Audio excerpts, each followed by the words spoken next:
Hello guys, அஸ்ஸலாமு அலைக்கும். எல்லாருமே எப்படி இருக்கீங்க? இன்றைக்கி லன்ச் வந்து என்னென்னு பார்த்தீங்கன்னா, காய்கறி ஆனந்த் தான் வீட்டில் ரெடி பண்ணியிருந்தாங்க.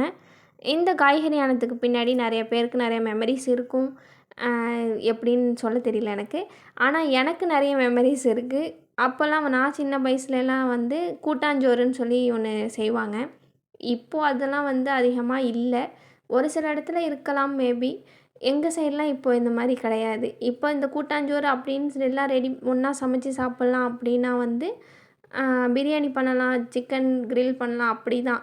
ஆனால் அப்போது ஸ்டார்ட்டிங்லலாம் நான் சின்ன வயசுலலாம் வந்து கூட்டாஞ்சோறுனா வந்து காய்கறி ரெடி பண்ணுவாங்க, முட்டை பாயில் பண்ணுவாங்க. அந்த மாதிரி தான் பண்ணி சாப்பாடு ரெடி பண்ணுவாங்க. நான் வந்து சின்ன வயசில் எங்கள் அப்பார்ட்மெண்ட்லேயுமே இந்த மாதிரிலாம் ரெடி பண்ணி நாங்கள் இந்த மாதிரி எல்லோரும் சேர்ந்து ஒன்றா உட்காந்து சாப்பிட்றது இதெல்லாமே இருந்துச்சு. இப்போ இதுக்கப்புறம் அந்த மாதிரிலாம் டைமிங்லாம் அந்த மாதிரி கிடைக்க மாட்டுது. ஆனால் இருந்தாலும் அந்த பழைய மெமரிஸ் வந்து இப்போ ரொம்பவே அது நினச்சி பார்க்குறப்பவே ரொம்ப சந்தோஷமான ஒரு மெமரிஸ் தான் அதெல்லாம். ஈவினிங் டைமில் வந்து ஏதாச்சும் ரெடி பண்ணி சாப்பிட்லாம் அப்படின்னு சொல்லிட்டு இன்ஸ்டா ரீல்ஸ் பார்த்துட்டு ஓரியோ கப் கேக் அப்படிங்கிற மாதிரி ஒன்று ரெடி பண்ணியிருந்தேன். அது நேம் என்னன்னு எனக்கு தெரில. அதுக்கு நானே ஒரு நேம் வச்சுக்கிட்டேன்.